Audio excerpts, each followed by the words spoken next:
Hello, Rob Walker here again with more commentary, this time for Victorian Cutout Theater Episode 2, A Forgotten Carol. This is our Christmas episode.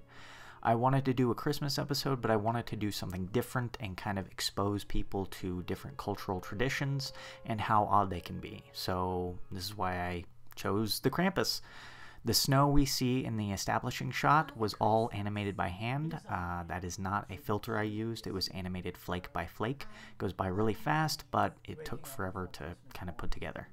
I took great care in choosing the models for this episode. I wanted the classic European Father Christmas character, as he looks, the character in Europe looks greatly different from the one in America. Our Santa Claus is more portly. Theirs is kind of slender and wears a giant robe and a crown of ivy. As some of you may have noticed, I chose the illustration of Alice from Lewis Carroll's Alice in Wonderland.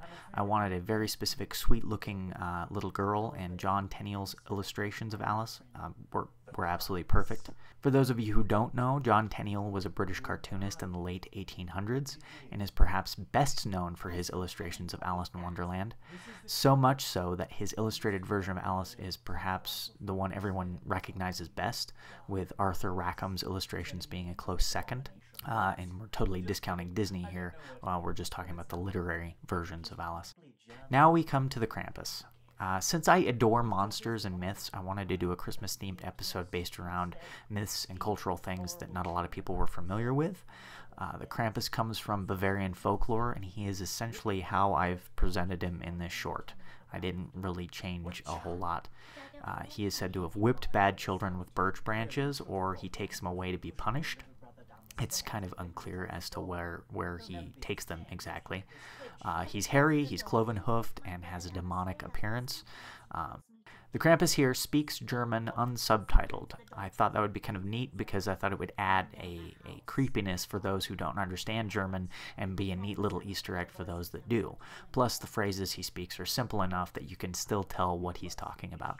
I'm particularly proud of the setup of this short because I wanted the audience to be creeped out by Father Christmas and the Krampus, but then a little creeped out by Abigail and finally be kind of disturbed by her dog.